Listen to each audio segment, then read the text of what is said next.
gratitude to all of you for so enthusiastically, patiently, and with such eagerness participating in this yatra, being with us this evening. Tonight we're going to do something chaotic.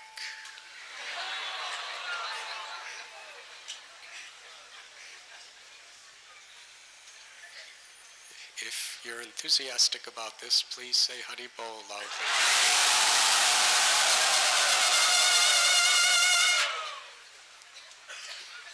What actually comes out of this, only the Supreme Personality of Godhead knows.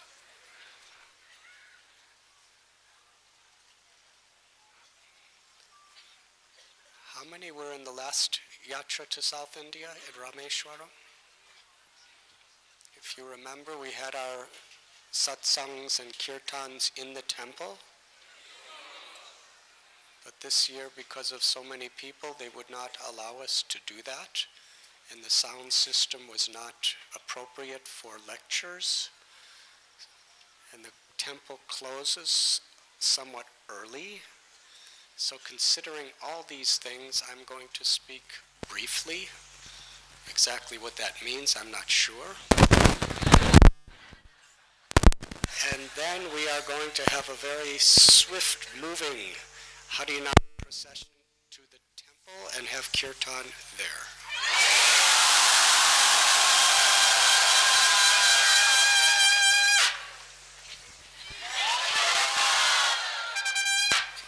So whoever is in charge of the sound system, the wireless microphone should be set up now, and we'll be doing procession in a few minutes.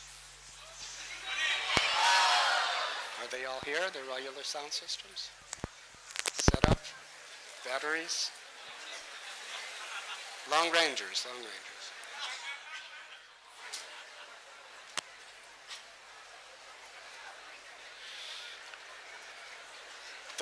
The English translation for a Rakshasa is a night ranger. We are going to have kirtan in the night with a long ranger. So I had so much to say, but I'll just say a few things. Last night we discussed how Lord Sri Ramchandra, on the advice of Vibhishan, laid kusha grass on the shore of the ocean. He's the supreme absolute truth, the controller of all controllers, whom all the demigods derive their power from. Yet in the role of a human being, is teaching us in every sense the most perfect exemplary behavior. To honor people who have high responsibility. Lord Chaitanya Mahaprabhu said that the following of Vaishnav etiquette is the ornament that makes a devotee beautiful in the eyes of God. How do we know what Vaishnav etiquette is if the Lord does not reveal it?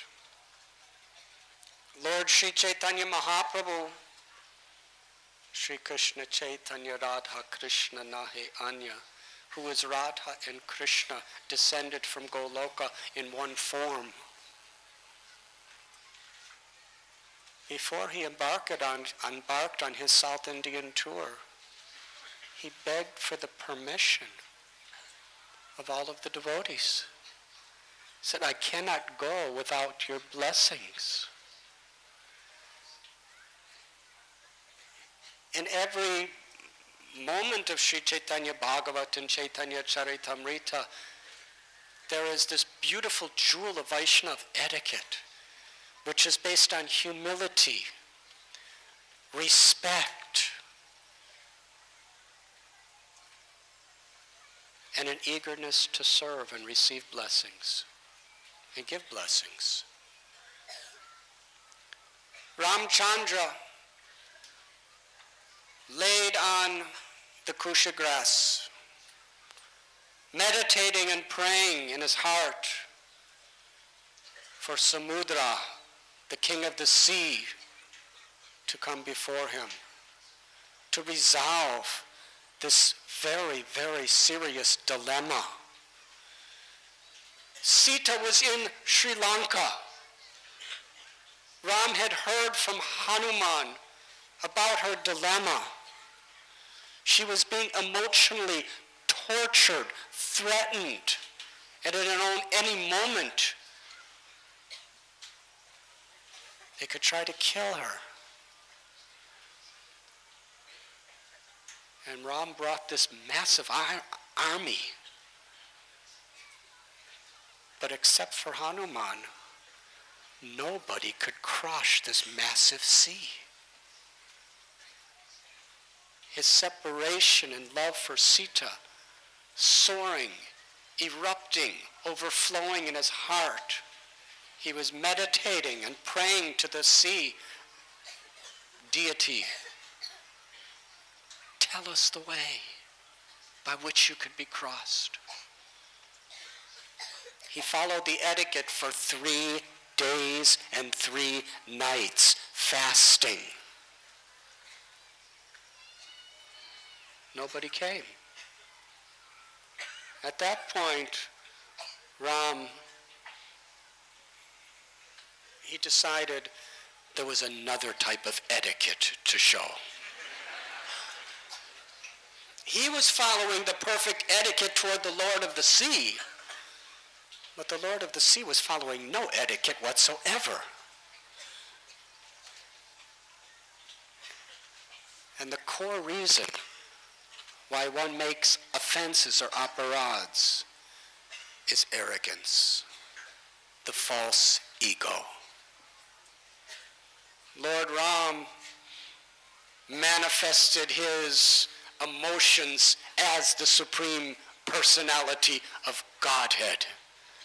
He turned to Lakshman and said, "This ocean king is so arrogant.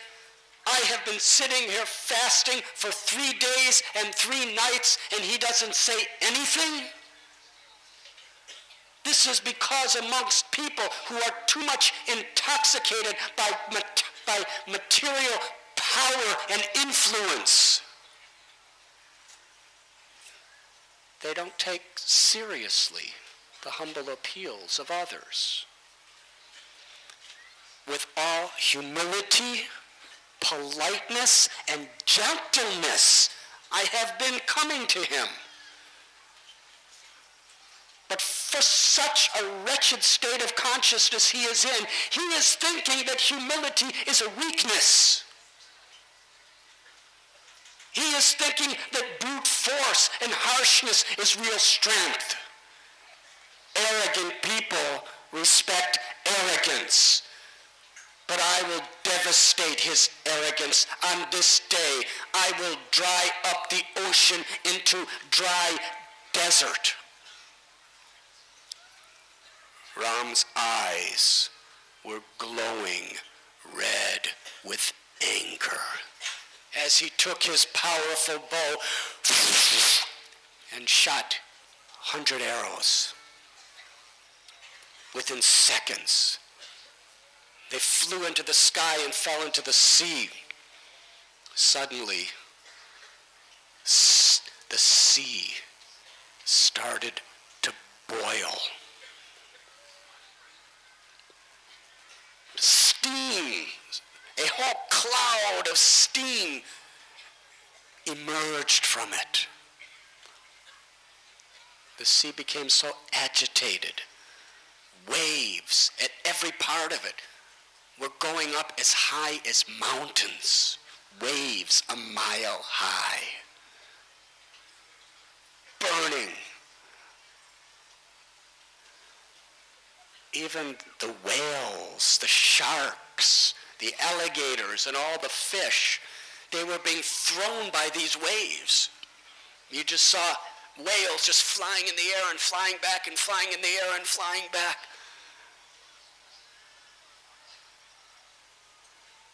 Then Ramchandra, when everybody saw what he was doing, Lakshman said, Ram, you're going to destroy everything in the sea. Stop. Forgive them. And some of the rishis and sages around were also telling Ram, please, please, you're just too angry. But Ram, he had his purpose to fulfill. He said, I will now call upon the Brahmastra.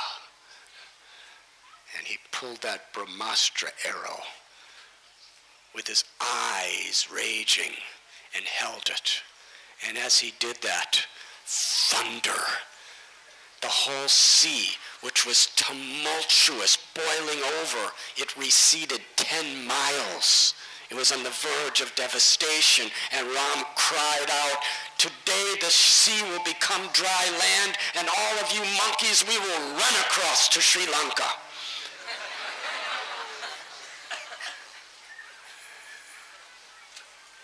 At that moment, Samudra, the Lord of the sea, arose from the waters with beautiful jewels, a crown, garlands, and with all humility, he prostrated himself at the lotus feet of Sri Ram and begged forgiveness. He said, please understand, being the Lord of the sea, this is my nature. But I know I kept you waiting, and that was wrong, and I beg forgiveness. Please give me shelter.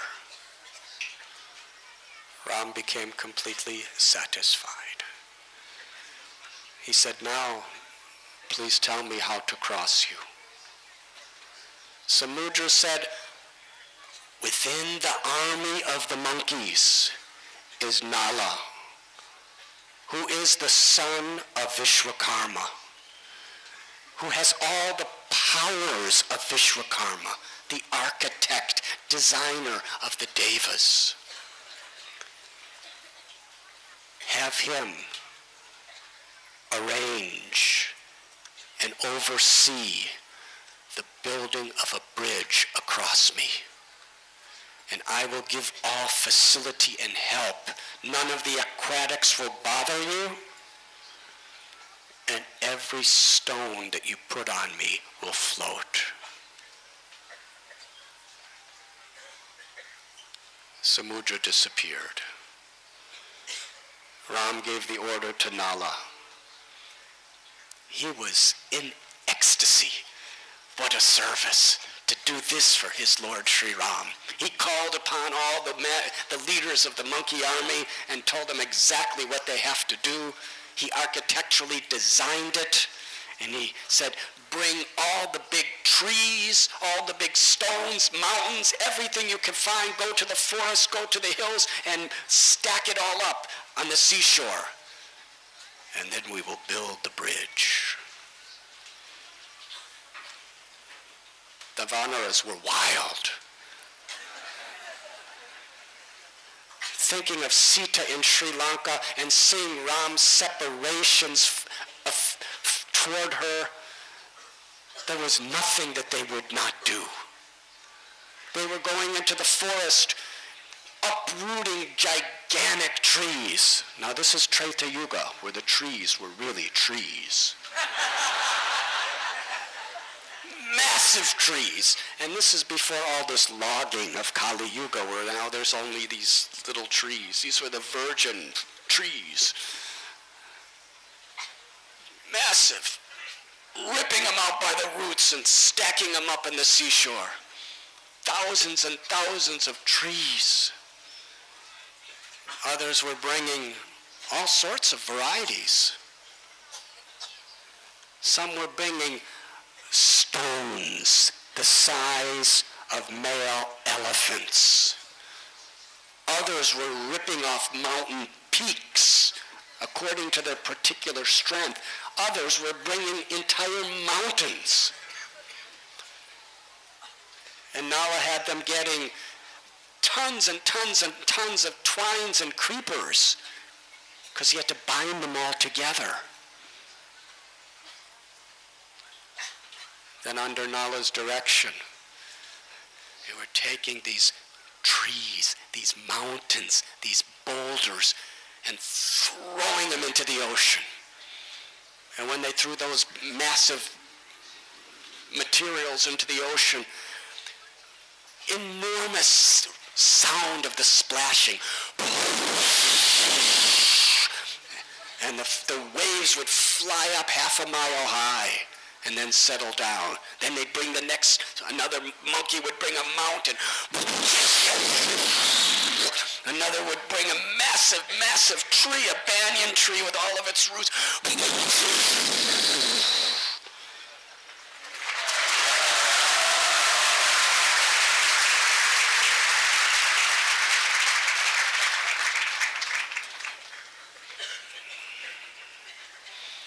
Meanwhile, under Nala's direction, there were other monkeys who were making sure everything was perfectly symmetrical. So everything was tied together so tightly that it was a fully seamless road. It wasn't a rough road like in South India. It was a completely smooth road. He got stuff and paved it so it was all perfect. He engineered it so from the beginning to the end, it would be 80 miles wide and 800 miles long. The first day, the monkeys covered 100 miles. Tree after tree, mountain after mountain, boulder after boulder, and tying them all tightly together and then making it all perfectly symmetrical and smooth. The second day, they did 150 miles. Each day they were becoming more enthusiastic. Within 5 days, they completed the bridge. And they were so proud doing it. They all worked together. Ram wanted to show the world that if his devotees just put aside their ego for a common cause of serving the Supreme Lord and work together for that cause, there is unlimited divine power that he gives them.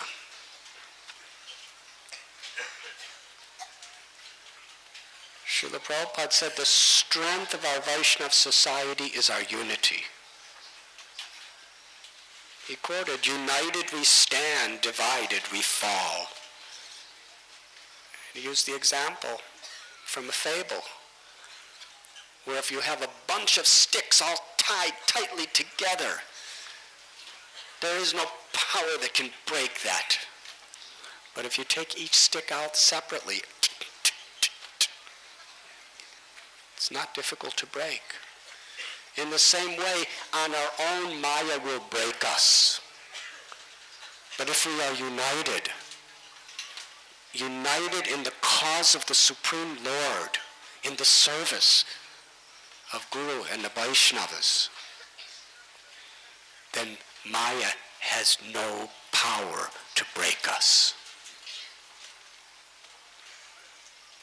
You can show your love for me by how you cooperate. This was one of Srila Prabhupada's last instructions. It was not only for the purpose of pushing this great movement forward to rescue millions and millions of conditioned souls forgetful of the Lord, dying repeated birth and death, but it was also out of great compassion for each and every one of us, because we need each other. Yes, whatever differences these monkeys may have had, it didn't matter. They had a mission to achieve, and it was urgent, and they worked together, and the Lord empowered them to build the greatest bridge ever made. In Bombay, we have so much technology and all these big Western machines, and to make one little flyover that's not even a block long, it takes about 3 years. They made this bridge, which was smoother and stronger, and it was floating in the water, 80 miles wide, 800 miles long, in 5 days. When that bridge was complete, the monkeys were just so absolutely thrilled with what Ram allowed them to do for him. They were screaming, roaring, Jai Shri Ram!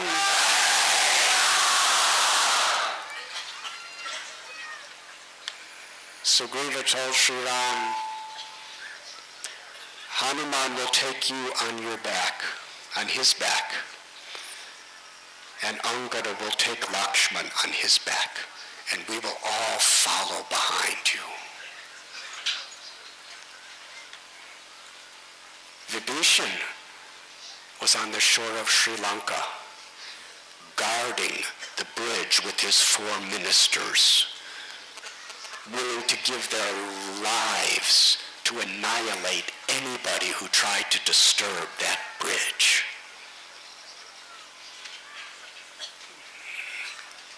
Hanuman, blissfully, with Lord Ramchandra on his back, sped across the bridge. Angada behind with Lakshman, and unlimited monkey soldiers behind. They were all holding trees and rocks. They had no weapons. Srila Prabhupada explained that Ravana's army had the most sophisticated weapons there were. And in Rama's whole army, there was only 2 weapons. Ram had a bow and arrow, Lakshman had a bow and arrow. All the others, they just picked up anything that was laying around them and used that as a weapon. Now, how was it possible to win? By material standards, they didn't have a chance. But Srila Prabhupada says in this regard, because they had Ram on their side, they were guaranteed victory. Real success, real victory is not based on material calculations of what we have. It is based on the grace of God. Sita represents devotion.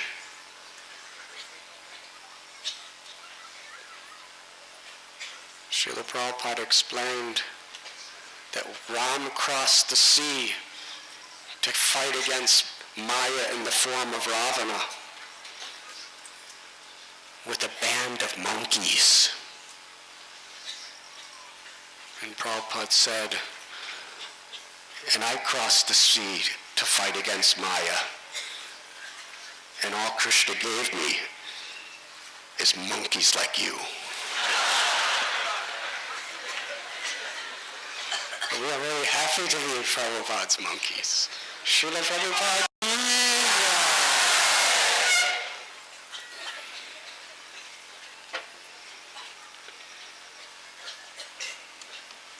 So the place that many of you went today and over the last 3 days, Dharabashayana,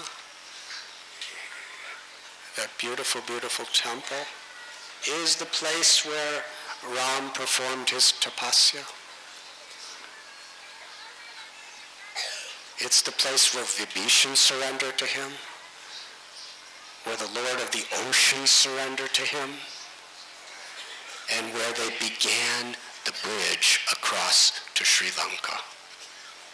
And if you go just a little bit into the ocean on a boat, part of the original bridge is still there. We wanted to take all of you, but the government would not allow it. But just by hearing about it, you can see it through your ears and get the same benefit, and even more.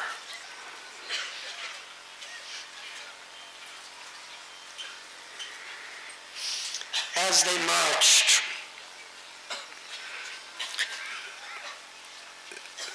and finally came to Sri Lanka, they made their encampment. Ravana, he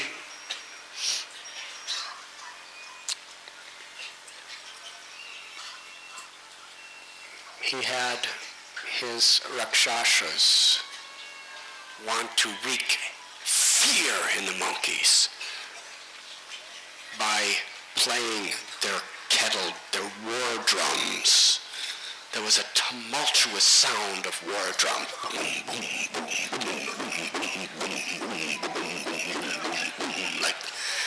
And the monkeys heard it. And that didn't cause any fear at all. It excited them. In response to the war drums, all those monkeys, with all their power, roared, everyone.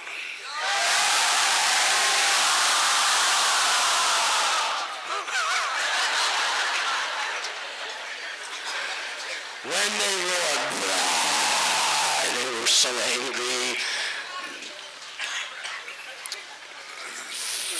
Nobody could hear the kettle drums.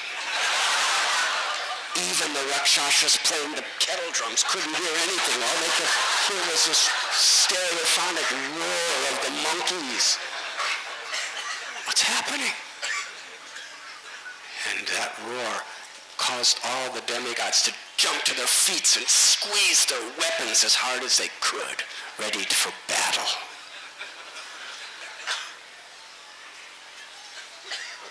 Ram sent a Ravana. He called for Shuka and Sharana. Very, very powerful Rakshasa soldiers trained in espionage. He told them, disguise yourselves as monkeys, just like them. Go into their ranks and find out everything about their strategies. So they disguised themselves perfectly as monkey soldiers. And because there were so many, no one was checking wristbands.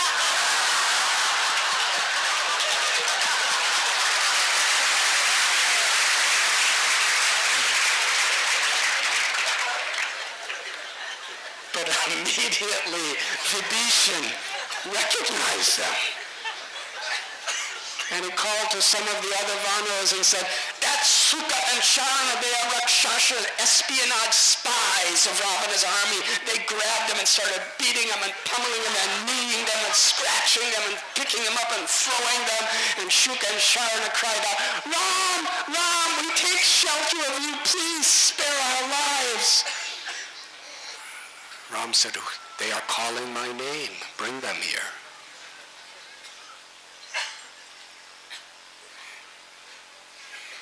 He said to the monkeys, release them.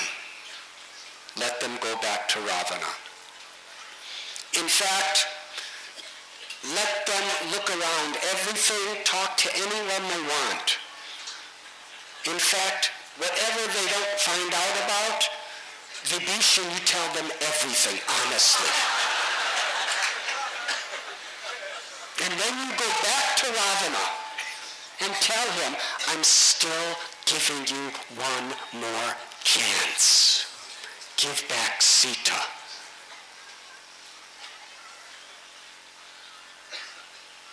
Otherwise, we are going to destroy you.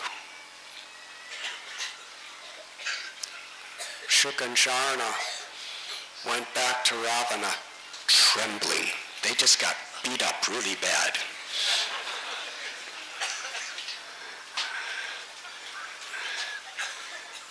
And Ravana asked, they said, tell me about what's happening there.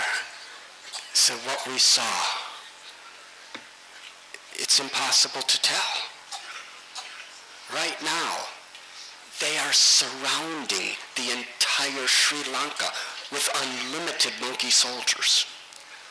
Meanwhile, this 80-mile wide, 800-mile bridge is filled the whole 800 miles from the beginning to end with more monkey soldiers. And those that don't fit, they're jumping over each other's heads. They're so enthusiastic to get here. And others are jumping in the water and swimming and then getting out and resting and swimming. And they're screaming to kill you. Sri Lanka's surrounded by them. The whole bridge covered with them coming, and on the other side of the bridge, for miles and miles and miles in all directions, it's filled with millions of more monkeys waiting in line to get on the bridge.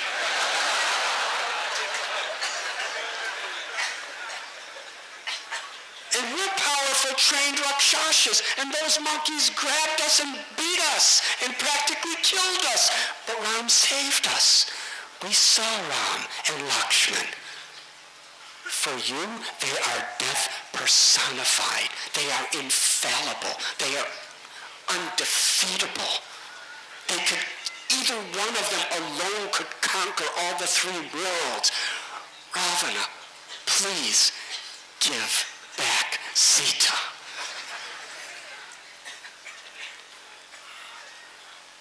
Ravana was so angry. He said, just because you got beat up a little, you lost your intelligence, what can Ram or anyone do to me? Take me to the roof, you fools, and show me what's happening. They went to the roof of Ravana's palace, and Shuka and Sharna was saying, there's Ram and there's Lakshman. And there's Hanuman. You remember what he did. And he started explaining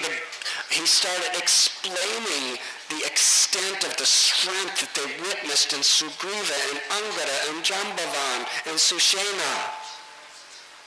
And Ravana screamed at them, you are traitors. You are glorifying the enemy in front of me. On this very day, I will kill you. I hate you. I couldn't care less all the years of loyal service you've done to me. Now you are betraying me. You deserve to die, but you're not worth killing. Get out of my sight.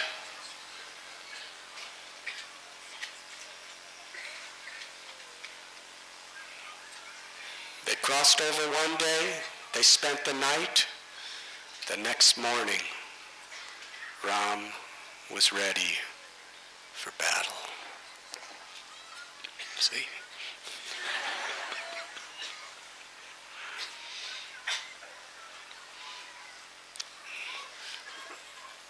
Ravana wanted to try to get Sita by another trick.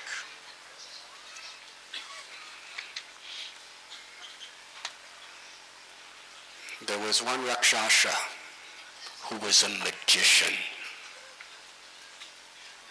He was expert at creating illusions. His name was Vidyujiva. Ravana had him construct a head that looked just like Ram's and a bow that was the same. That morning, early, Ravana came to the Ashokvan. Sita was sitting under a simshapa tree. He said, now there is no reason for you not to surrender to me. Ram and Lakshman are dead. Because they worked so hard to build that bridge, and they spent the whole day yesterday crossing the bridge. When they came to the shores of Sri Lanka, they all went to sleep. While they were sleeping, my Rakshasa armies, headed by the commander-in-chief Prahasta, butchered them all. All of the monkeys are dead. Lakshman and Ram were killed. I have for you, Sita, Ram's severed head. Threw it on the ground. Sita looked. The same beautiful wide lotus-like eyes, the same complexion like the durba grass. Sita wept. She cried, "Oh Ram, because of me, because of my bad karma, I was abducted by Ravana. And because of me, you are dead. What will happen to Bharat, Kaushalya, Sumitra, Satrugna, all the inhabitants of Ayodhya? When they hear this, they will all die." She cried out with incessant tears, "Kaikeyi, see what you have done." She fell to the ground and said, "Ravana, kill me now and put my body over my husband's so that I can be reunited with him in death." Uncontrollably weeping, Ravana was laughing. Then there was an emergency message brought to Ravana that the war was about to start. They needed him there. It was whispered in his ear, so he just left. And Sita was crying, about to end her own life. And Sarama, the ever-devoted wife of Vibhishan, she couldn't go with her husband because Vibhishan was going to join Ram's army. There was no place for a gentle lady like her, so he had to keep her at home. She was Sita's best friend. As Vibhishan became the main encouragement and minister for Ram, Sarama was for Sita. Sarama scattered all the Rakshasas away and sat with Sita. Ravana has tricked you. That head is an illusion. Rama is living. He just crossed the ocean. He's about to attack Sri Lanka. Don't you hear all the battle drums and the conch shells? That means the war is about to begin very soon. Ram, who is the supreme, undefeatable Lord of the universe, will conquer Ravana, and you will be reunited with him. Have no fear.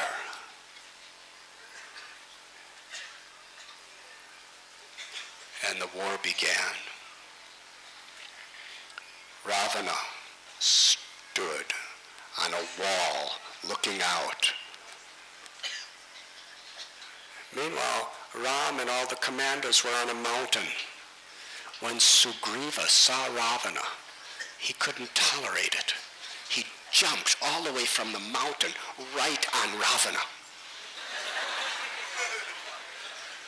And Ravana was really angry. He just grabbed Sugriva and threw him to the ground off this massive wall.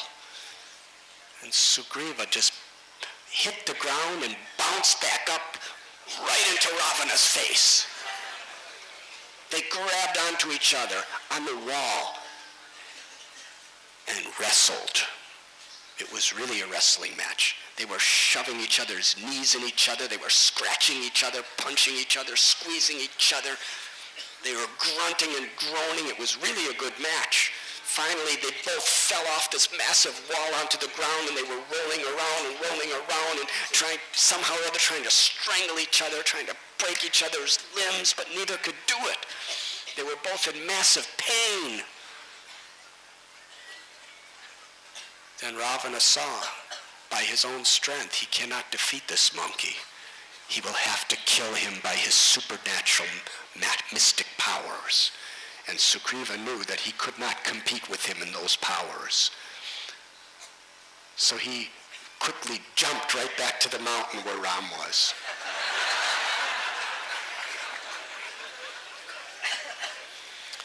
Ram said to Sugriva, "Why did you do that?"